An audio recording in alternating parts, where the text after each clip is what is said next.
नमस्कार बच्चों, आज के इस वीडियो में हम सोल्व करेंगे सेट 1 जुलाई 2022 कक्षा 12th अर्थशास्त्र। प्यारे बच्चों, इस क्वेश्चन पेपर में 14 क्वेश्चन हैं और 20 मार्क्स के हैं। क्वेश्चन नंबर 1 से 10 1 मार्क्स के हैं और question number 11th and 12th 2 marks के हैं और 13 एंड 14th 3 मार्क्स के हैं। तो प्यारे बच्चों, चलिए अब हम स्टार्ट करते हैं। पहला क्वेश्चन है, आर्थिक समस्या से क्या अभिप्राय है। आर्थिक समस्या से क्या अभिप्राय है। देखो बच्चों, यहाँ पर 4 ऑप्शन हैं। निर्धनता की समस्या, बेरोजगारी की समस्या, सीमित साधनों के कारण चुनाव की समस्या और काले धन की समस्या। यहाँ पर हमारा जो सही ऑप्शन है वो है ग, सीमित साधनों के कारण चुनाव की समस्या। देखो बच्चों, आर्थिक समस्या चुनाव की समस्या है। क्यों? क्योंकि हमारी आवश्यकताएं असीमित होती हैं और हमारे साधन सीमित, अर्थात हमारा धन सीमित होता है और उन सीमित धन के साथ असीमित आवश्यकताओं को पूरा करने के लिए हमें चुनाव करना पड़ता है कि किस आवश्यकता को हम पहले संतुष्ट करें और किसको बाद में करें। ठीक है, इसलिए हमारा ग ऑप्शन बिल्कुल ठीक है। नेक्स्ट क्वेश्चन है, सीमांत उपयोगिता हो सकती है धनात्मक, ऋणात्मक, शून्य, उपरोक्त सभी। यानी कि जो मार्जिनल यूटिलिटी है may be positive, negative, zero and all of the above. तो प्यारे बच्चों, यहाँ पर सही जो ऑप्शन है उपरोक्त सभी या ऑल ऑफ द अबाव आएगा। कारण क्या है? क्योंकि जो सीमांत उपयोगिता है वो तीनों हो सकती है। अब देखिएगा, यहाँ पर हम एक डायग्राम बनाकर भी दिखाएंगे। ये मार्जिनल यूटिलिटी है और ये देखो यहाँ पर जीरो है और यहाँ पर नेगेटिव है और यहाँ पॉजिटिव है, तो तीनों ही हो सकती हैं। तो हमारा सही ऑप्शन घ है या डी। नेक्स्ट क्वेश्चन है बच्चों, इनमें से कौन सा मांग में वृद्धि का कारण नहीं है। देखो बच्चों, मांग में वृद्धि, जब हम यहाँ क्वेश्चन को ध्यान से समझेंगे, मांग में वृद्धि हो या मांग में कमी हो वो कब होती है? जब कीमत समान रहे। कीमत के समान रहने पर अगर मांग बढ़ जाती है तो मांग में वृद्धि कहलाएगी और कीमत के समान रहने पर मांग कम हो जाती है तो मांग में कमी। वो क्यों होती है? अन्य कारणों की वजह से, अन्य कारण, अन्य बातें में परिवर्तन होने से। तो यहाँ उपभोक्ता की आय जो है वो अन्य कारण है, ये तो कारण है। पूरक वस्तु की कीमत में कमी, ये भी अन्य बातें हैं, अन्य कारणों में आता है। और प्रतिस्थापन वस्तु की कीमत में वृद्धि, ये भी अन्य कारण है। तो बच्चों, यहाँ पर कौन सा कारण नहीं है? वस्तु की कीमत में कमी, क्योंकि जब वृद्धि होती है या कमी होती है तो कीमत समान रहती है। तो इसलिए हमारा घ ऑप्शन बिल्कुल ठीक है।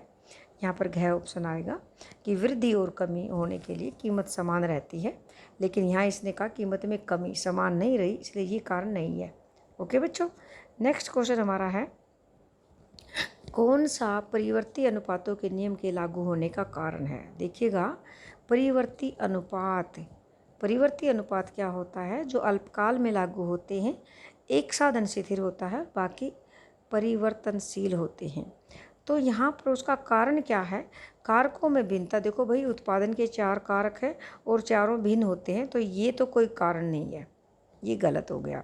दूसरा, कारकों का अपूर्ण स्थानापन्न, यानी कि पूरी तरह से एक दूसरे के स्थान पर उनका प्रयोग नहीं किया जा सकता, अपूर्ण स्थानापन्न है। इस वजह से परिवर्ती अनुपात का नियम, यानी कि कभी बढ़ते प्रतिफल, कभी समान प्रतिफल कारक के प्रतिफल और कभी घटते प्रतिफल। तो ये ख ऑप्शन हमारा सही है। ग है उत्पादन कारकों का घटना, ये नहीं है क्योंकि उत्पादन के कारक घटते नहीं हैं। कारकों का विशिष्टीकरण, ये भी नहीं है यहाँ पर। तो ख ऑप्शन हमारा बिल्कुल ठीक है। नेक्स्ट क्वेश्चन है बच्चों, जब सीमांत उत्पादन शून्य होता है तो कुल उत्पादन क्या होगा। ये बहुत इंपॉर्टेंट क्वेश्चन है, ये काफ़ी बार पेपर में पूछा जाता है और ये बहुत ही आसान सा भी है। तो इसमें यहाँ जो ऑप्शन है शून्य, ऋणात्मक, अधिकतम, इनमें से कोई नहीं है। अधिकतम होगा, मैक्सिमम होगा। इसको मैं डायग्राम के द्वारा भी समझा देती हूँ। देखो बच्चों, ये है डायग्राम, ये है टीपी और ये देखिएगा ये मैक्सिमम है। यहाँ पर टीपी जो है मैक्सिमम है, यहाँ पर हाईएस्ट है, एच भी आप कर सकते हो। और यहाँ पर जो ये सीमांत उत्पादन है यानी कि एमपी, ये देखिएगा ऊपर से आएगी रेखा, इस तरह से जाके, तो ये ना यहाँ पर शून्य है। क्या है? जब ये यहाँ पर 0 है तो ये हाईएस्ट है, मैक्सिमम है, इसको हम कह सकते हैं। तो प्यारे बच्चों ये अधिकतम है। ठीक है, तो ये ग ऑप्शन हमारा ठीक है, ग या सी मैक्सिमम। अगला क्वेश्चन है, 6 से 8 क्वेश्चन है, ये ट्रू एंड फॉल्स हैं। पहला क्वेश्चन, अवसर लागत वैकल्पिक प्रयोगों की लागत है। बिल्कुल ठीक है, यानी कि जो दूसरे प्रयोग है वैकल्पिक अल्टरनेट यूजेज हैं, कॉस्ट ऑफ अल्टरनेट यूजेज, ये बिल्कुल सही है, ये ट्रू आएगा, बिल्कुल सही है, ये टी आएगा इसके सामने। अगला क्वेश्चन है, स्थायी कर्मचारियों का वेतन परिवर्तनशील लागतों का एक उदाहरण। ये बिल्कुल फॉल्स है, क्योंकि स्थायी कर्मचारियों का जो वेतन होता है वो स्थिर लागतों का उदाहरण होता है, ना कि परिवर्तनशील लागतों का, इसलिए ये फॉल्स है, असत्य है।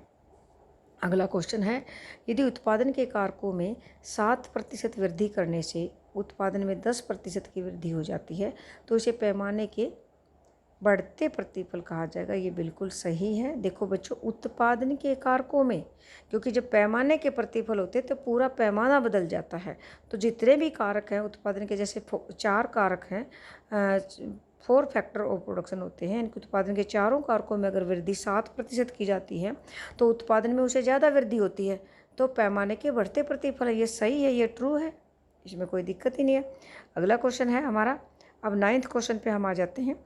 यदि कीमत में परिवर्तन होने से कुल व्यय में कोई परिवर्तन ना हो तो मांग खालिस्तान होती है। भाई अगर कोई परिवर्तन ना हो तो इकाई के बराबर लोचदार होती है। कैसे? देखिएगा, जब कीमत के घटने से अगर कुल व्यय घट जाए और कीमत के बढ़ने से कुल व्यय बढ़ जाए, सीधा संबंध होगा तो क्या होगा? इकाई से कम लोचदार। और विपरीत होगा, भाई कीमत के घटने से कुल व्यय बढ़ जाए और कीमत के बढ़ने से कुल व्यय घट जाए तो इकाई से अधिक लोचदार होती है। लेकिन ये बताया गया कि कोई परिवर्तन ना हो, कीमत के घटने से या बढ़ने से कुल व्यय पर कोई प्रभाव ना पड़े, यानी कि जितना व्यय था उतना ही रहे, तो इकाई के बराबर लोचदार होती है। तो हमारा इकाई, पहला ऑप्शन ठीक है, यानी कि 1 के बराबर होती है। नेक्स्ट क्वेश्चन है, यदि पेट्रोल की कीमत बढ़ जाए तब कारों की मांग क्या होती है? देखिएगा बच्चों, कीमत बढ़ गई, ये पूरक वस्तु है, पेट्रोल और कार क्या है? पूरक वस्तु है। जब एक की कीमत बढ़ जाती है तो दूसरे की, देखिएगा जब कीमत बढ़ेगी तो दूसरे की मांग में और कीमत में विपरीत संबंध होता है। लेकिन यहाँ पूरक वस्तु है तो देखिएगा एक की कीमत बढ़ जाती है तो दूसरे की मांग घट जाती है, यहाँ पर गिरती है आएगा, घट जाती है। कारण क्या है? अगर पेट्रोल महंगा हो गया तो लोग कम मांग करेंगे कारों की, उसका यही कारण है कि मांग गिरती है। और जो प्रतिस्थापन वस्तुएं हैं जो एक दूसरे के स्थान पर प्रयोग की जाती हैं, तो ये बताया गया कि प्रतिस्थापन वस्तुओं में क्या होता है कि एक की कीमत बढ़ जाएगी तो दूसरे की मांग बढ़ जाएगी, उनमें धनात्मक संबंध होता है, जबकि पूरक वस्तुओं में ऋणात्मक संबंध होता है। और इनका जो पूरक वस्तुओं का मांग वक्र वो भी ऐसे इस प्रकार से होता है, जबकि धनात्मक वस्तुओं का मांग वक्र इस प्रकार से होता है। ओके बच्चों, क्लियर हो गया? नेक्स्ट क्वेश्चन है, तटस्था वक्र की 2 विशेषताएं लिखिए। देखिएगा ये 11वां प्रश्न है और ये 2 मार्क्स का है। तो देखो बच्चों, तटस्था वक्र मूल बिंदु की ओर उन्नतोदर होता है, पहली विशेषता है। देखिएगा ये चित्र के द्वारा दिखाऊंगी, ये मूल बिंदु है O और ये इस प्रकार से उन्नतोदर है IC, उन्नतोदर, कॉन्वेक्स टू द ओरिजिन। ये देखिएगा। अगला है पॉइंट, तटस्था वक्र ढलान। तटस्था वक्र का ढलान ऋणात्मक होता है। देखो बच्चों, ऊपर से नीचे की तरफ आ रहा है, ऋणात्मक ढलान है, नेगेटिव स्लोप है। ओके, तीसरा भी है विशेषता, तीसरी हमने बनाई।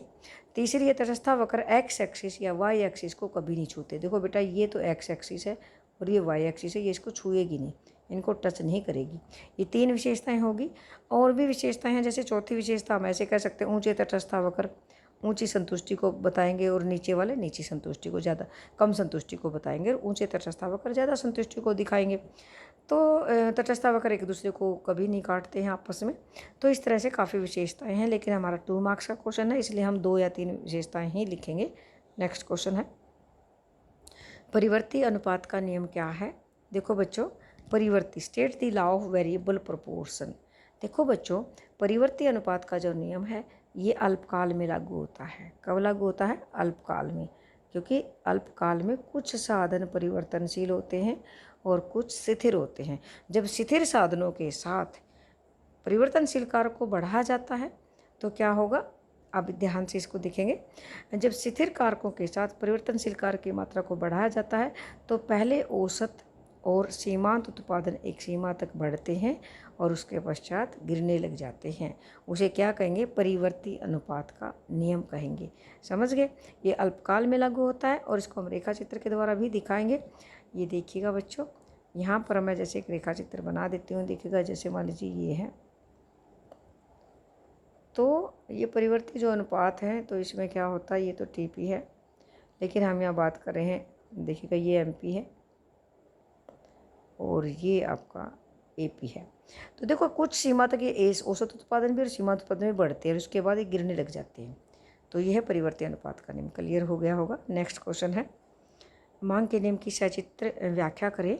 जो मांग का नियम है उसकी रेखा चित्र सहित व्याख्या करनी है। तो देखो बच्चों, अन्य बातें समान रहने पर, ये जरूर लिखना होता है, अन्य बातें समान रहने पर किसी वस्तु की कीमत के बढ़ने से उसकी मांग कम हो जाती है। देखो बच्चों, जो प्राइस है अगर वो बढ़ जाता है तो जो डिमांड है वो कम हो जाती है, क्योंकि कीमत में और मांग में विपरीत संबंध होता है।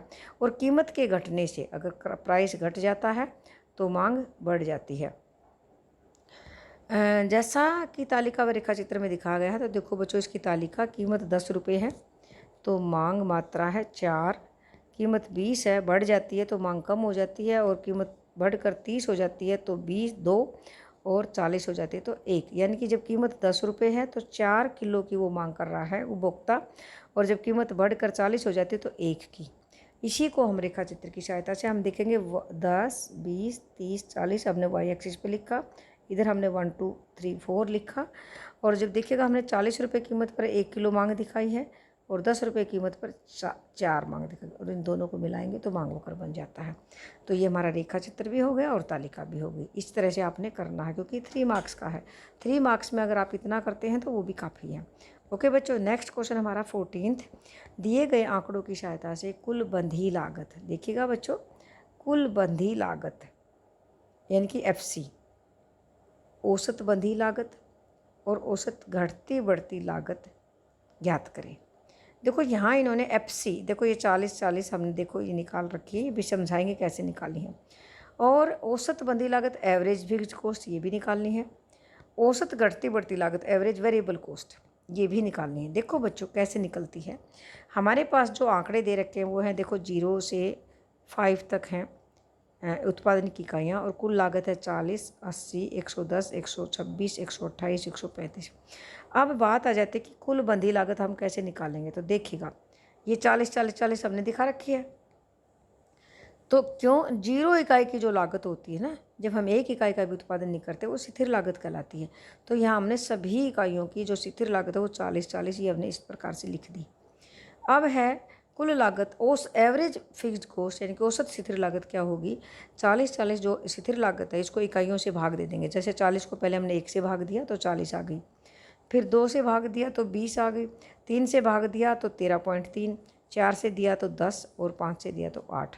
ये औसत स्थिर लागत आराम से आप निकाल लोगे। ठीक है। अब है वेरिएबल कॉस्ट। अब ये VC कैसे निकाली ये मैं आपको बता देती हूँ। कुल लागत में से हमने स्थिर लागत घटा देंगे, ये जो है 40 40, पूरी कुल लागत में से हर बार 40 40 हम घटाएंगे तो हमारी वेरिएबल कॉस्ट आ जाएगी, परिवर्तनशील लागत आ जाएगी। जैसे हमने 40 में से 40 गया 0, 80 में से 40 गया 40, 110 में से 40 गया 70, इसी तरह से हमने घटाया तो ये हमारे पास डाटा आ गया। अब इन वेरिएबल कॉस्ट को जब हम इकाइयों से भाग देंगे तो एवरेज वेरिएबल कॉस्ट आ जाएगी। यानी कि देखिएगा बच्चों, या मैं लिख देती हूँ कि AVC इक्वल टू VC बटे Q, और इसी तरह से AFC क्या था, FC बटे Q। तो ये इस तरह से जब हमने इनको भाग दिया, देखिएगा 40 को 1 से भाग दिया 40, 70 को 2 से भाग दिया 35, और 86 को 3 से भाग दिया तो 28.6, और 4 से दिया तो 22, और 5 से दिया तो 19। तो ये आप अच्छी तरह से अब आप निकाल लेंगे। देखो बच्चों क्या होता है कि FC बटा Q इक्वल टू ये क्या आ जाएगा, AFC, क्या आ जाएगा AFC। तो इस तरह से आप इसमें देखेंगे। ओके, तो ये क्लियर हो जाएगा आपको। मैं उम्मीद करती हूँ कि मैंने देखो यहाँ पर आपको 14th क्वेश्चन कंप्लीट सोल्व कराए हैं, और उम्मीद करूँगी आपकी समझ में आया होगा। इसी के साथ धन्यवाद बच्चों।